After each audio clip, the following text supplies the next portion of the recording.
Hello बच्चों, let's see this question. The question says a closely wound rectangular coil of 200 tons and size 0.3 meter into 0.1 meter is rotating in a magnetic field of induction of 0.005 Weber per meter square with a frequency of 1800 rotation per minute about an axis normal to the field. Calculate the maximum value of induced EMF. So first of all, हम यहाँ पे की concept use करेंगे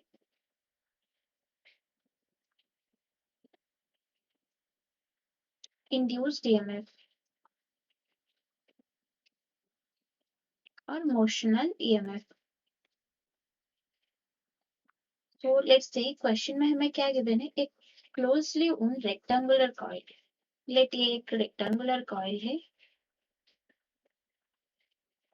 जो कि अपने axis में 200 turns and size इसका कितना है 0.1 0.3 इंटू 0.1। तो इसका एरिया कितना हो जाएगा, area of rectangular loop will be 0.3 metre into 0.1 meter, which is equal to 0.03 meter square.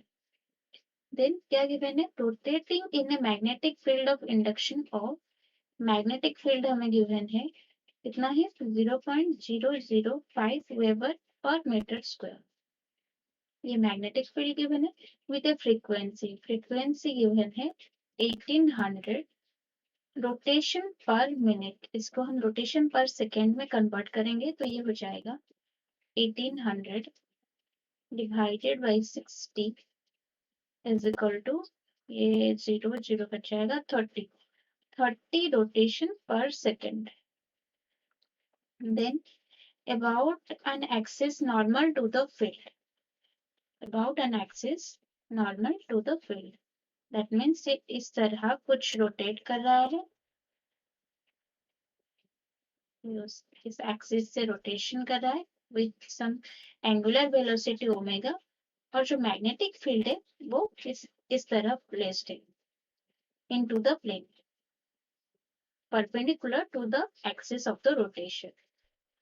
So magnetic field क्या है, into the plane है, वर्टिकली एक्ट कर रहा है एंड इसका जो एरिया वेक्टर हो जाएगा, इसका जो एरिया वेक्टर हो जाएगा वो कैसे होगा, this is the area vector and magnetic field क्या कर रहा है, वर्टिकली एक्ट कर रहा है। तो मैग्नेटिक फील्ड और एरिया वेक्टर के बीच जो एंगल बनेगा वो कितना होगा, परपेंडिकुलर टू ईच अदर हो जाएंगे। तो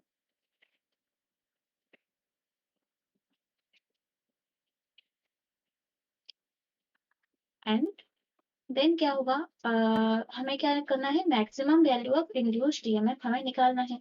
सो फर्स्ट ऑफ ऑल ये जब रोटेशन कर रहा होगा, रोटेशन के टाइम इसका क्या होगा, मैग्नेटिक फ्लक्स जनरेट होगा। तो फ्लक्स क्या होता है, flux is equal to B dot A, where B is the magnetic field and A is the area vector. यहाँ से हो जाएगा B A cos theta and induced EMF is the rate of change of magnetic flux.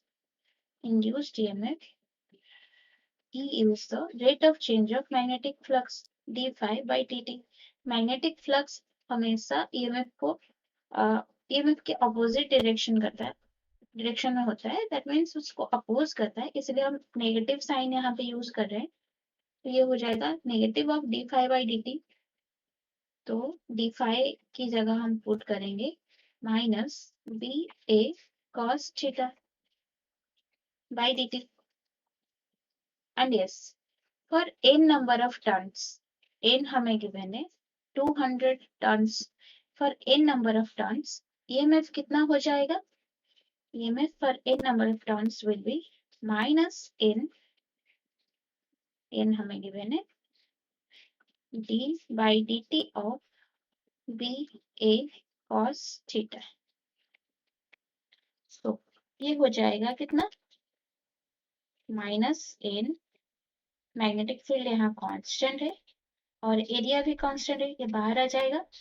तो ये हो जाएगा d by D T of cos theta. इसको हम डेरिवेट करेंगे तो ये हो जाएगा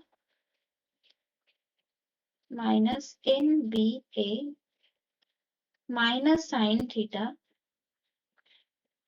D theta by D T. जैसे कि हमें पता है D theta by D T is equal to angular velocity omega. तो हम यहाँ पे D theta by D T की जगह ओमेगा पुट कर देंगे। तो ये minus minus plus N B A sine theta omega. This is our correct answer. Then अब क्या होगा, हम वैल्यूज पुट करेंगे। आज हमें क्वेश्चन में गिवन है कि मैग्नेटिक फील्ड और area vector perpendicular to each other है। दैट मीन्स थीटा कितना हो जाएगा 90 डिग्री। सो यहाँ पे ये में हो जाएगा only n B A sine theta कितना हो जाएगा, थीटा 90 डिग्री है तो साइन 90 डिग्री हो जाएगा कितना 1। तो ईएमएफ की वैल्यू हो जाएगा N B A sine theta की जगह 1 ओमेगा ओनली। सो इसके बाद हम वैल्यूज पुट करेंगे। एन की जगह 200, मैग्नेटिक फील्ड है 0.005 weber per metre square, and then area हमें कितना गिवन है 0.03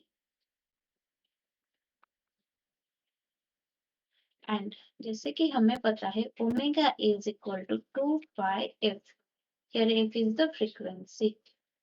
तो ओमेगा की जगह हम पुट करेंगे 2 इंटू पाई इंटू फ्रीक्वेंसी की जगह 30 रोटेशन पर सेकेंड। तो ये हो जाएगा 200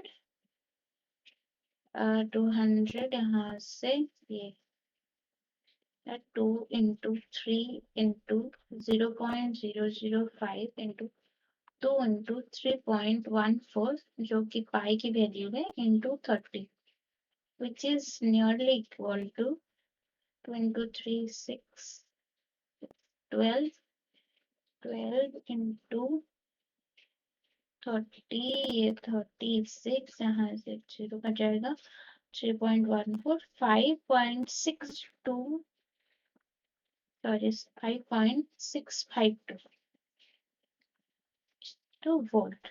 सो हमारा फाइनल मैक्सिमम ईएमएफ कितना हो जाएगा 5.652 volt. This is the final answer. Hope you understand it well. Best of luck.